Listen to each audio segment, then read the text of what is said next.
Belum persidangan aja, gue itu udah yakin kalau yang benar itu Dokter Reza Gladys ya. NM itu penipu. Sebetulnya adalah Dokter Samira alias Doktif. Tapi kenapa saya yang ditahan sekarang? Kenapa saya dan sahabat saya yang ditahan?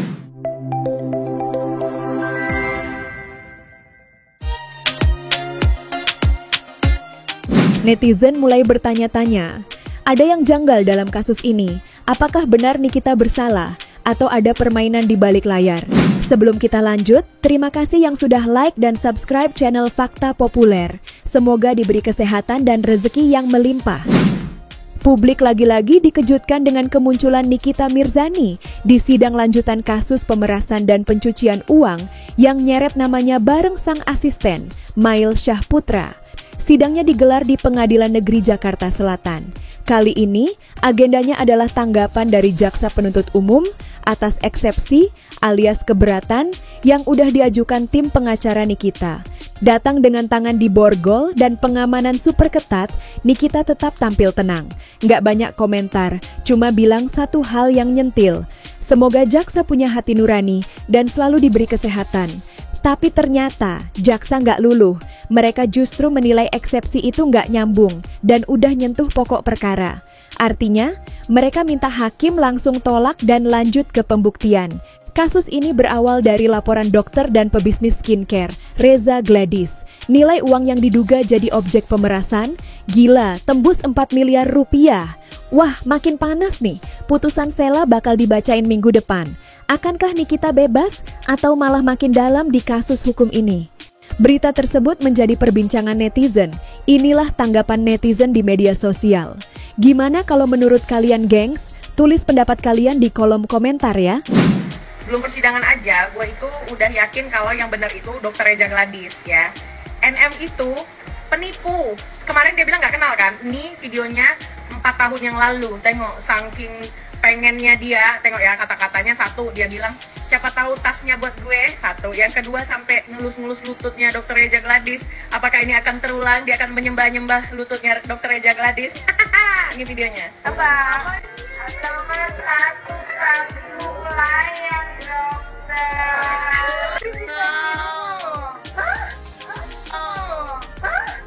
Dokter akan kembali melaporkannya, bukan dokter doyan ya, enggak. Jadi hobi sih. Ya, gimana? Bukan jadi hobi ya. Ini gara-gara dokter. Dari ini sebetulnya adalah Dokter Samira alias Doktif. Tapi kenapa saya yang ditahan sekarang?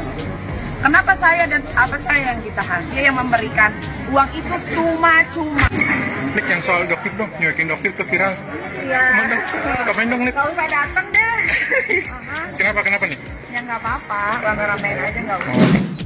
Masih jelas dalam ingatan publik, Nikita Mirzani pernah menyampaikan bahwasanya dalam perkara hukum yang saat ini tengah dijalani, dirinya merasa dizolimi.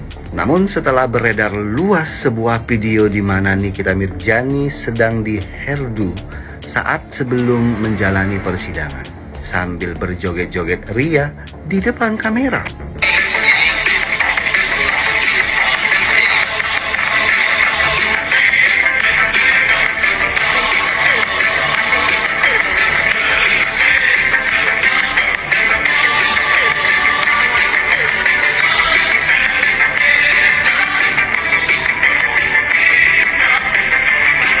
Coba kalian bayangkan sendiri, di mana bentuk kezoliman yang diberikan kepada Nikita Mirzani sehingga dia merasa dizolimi. Bukankah ini merupakan suatu perlakuan yang istimewa yang diberikan kepada Nikita Mirzani, mendapatkan fasilitas herdu sebelum menjalani persidangan, sementara di luaran sana tidak ada tahanan yang mendapatkan hal serupa. Mau bilang terima kasih untuk Polda Metro Jaya. Aku sudah ikhlas karena aku sudah ditahan 3 bulan dan sekarang juga udah masuk proses persidangan yang memang persidangan ini tuh Niki tunggu banget ya, karena pengen banget bertatap muka langsung sama para saksi-saksi dari pihak lawan. Niki sebagai terdakwa punya kewenangan, dikasih keleluasaan untuk membaca para BAP dari saksi lawan, dan cukup terengang, lucu, kebanyakan bohongnya, tapi nanti bisa dibuktikan di muka persidangan. Kalian tahu kan permasalahan dari Dr. Reza Gladys versus Nikita Mirzani? Yes, benar. Soal Nikita Mirzani yang sampai hari ini masih ditahan karena terseret dengan kasus pemerasan terhadap Dr. Reza Gladys. Bagaimana tanggapan aku dengan kasus ini? Sini aku kasih tahu.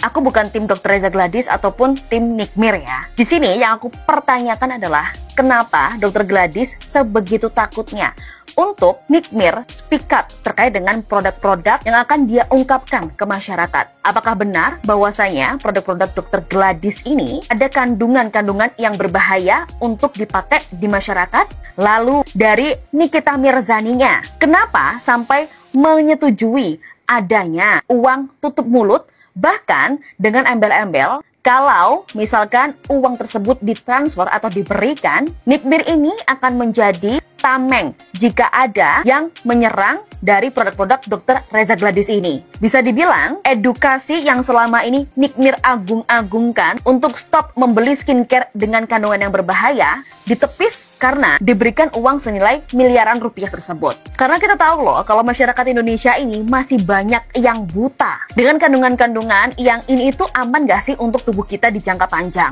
Jadi menurutku kalau misalkan kalian tanya siapa yang salah dan siapa yang benar, ya aku jawab, gak ada yang benar. Karena masing-masing juga ada salahnya di porsi yang berbeda. Dr. Gladys secara tidak langsung memverifikasi sebegitu takutnya kalau produknya dia tuh direview dan ada kandungan berbahayanya. Kalaupun tidak ada kandungan berbahayanya, ya dibuktikan dong dengan hasil lab atau hasil apapun itu. Dan dari Nikita Mirzani sendiri, dari awal berkomitmen nih untuk terus mengedukasi masyarakat agar membeli produk-produk yang aman dipakai di badan. Even kamu dibayar triliunan untuk melindungi produk-produk yang berbahaya dan kamu tidak speak up, ya harusnya tidak mau. Aku kembalikan ke kalian semua. Kalau kalian tetap mau tim mana? Tim A atau tim B? Sidang lanjutan perkara pidana Nikita Mirzani kabarnya akan digelar kembali pada tanggal 17 Juli 2025. Tapi bukan untuk vonis ya. Agendanya adalah putusan sela. Apa sih bang putusan sela? Kok penting banget untuk kita bahas? Nah, sahabat cendol, putusan sela itu bukan penentuan bersalah atau tidaknya terdakwa Nikita Mirzani ya. Tapi ini adalah keputusan awal dari majelis hakim untuk menanggapi eksepsi atau nota keberatan ya yang sebelumnya diajukan oleh pihak Nikita Mirzani. Jadi pada tanggal 17 Juli nanti hakim akan memutuskan apakah eksepsi Nikita Mirzani diterima, yang artinya dakwaan jaksa dianggap cacat formil dan perkara bisa saja tidak dilanjutkan, atau eksepsinya ditolak oleh majelis hakim yang artinya kasusnya akan lanjut ke tahap pembuktian mulai dari saksi-saksi, bukti-bukti dan lain-lain. Yang paling perlu digarisbawahi adalah putusan sela bukan vonis sahabat channel. Jadi kalau eksepsi diterima bukan berarti Nikita Mirzani bebas, tapi kalau ditolak bukan berarti Nikita Mirzani bersalah. Itu semacam cek administrasi hukum ya di awal sidang pidana. Netizen S Cendol secara pribadi melihat bahwa eksepsi dari tim kuasa hukumnya Nikita Mirzani cukup kuat secara substansi, terutama soal subjek hukum dan relevansi ancaman. Tapi replik dari jaksa penuntut juga tidak lemah sahabat channel, karena menekankan dominus litis dan ranah pembuktian. Jadi di titik ini netizen cendol hanya bisa katakannya bahwa apakah hakim ingin membuka semua fakta di pembuktian atau lebih menekankan pentingnya kelengkapan formil dalam dakwaan. Kita tunggu saja pada tanggal 17 nanti. Nah sahabat cendol, hukum itu bukan cuma tentang menang dan kalah ya, tapi juga tentang proses. Jangan cepat menyimpulkan, kita bukan penyidik, bukan penuntut, bukan pembela, apalagi hakim. Kita ini warga yang perlu banget melek hukum ya, biar gak gampang terseret narasi yang dibungkus emosi. Nah, kalau kalian setuju hukum itu harus tetap objektif, silakan follow akun netizen Cendol dan kasih komentar versi analisamu. Biar diskusi kita nggak cuma seru, tapi juga mencerahkan. Jangan jadi netizen yang cuma ikut rame, jadilah netizen yang ngerti perkara sebelum bersuara.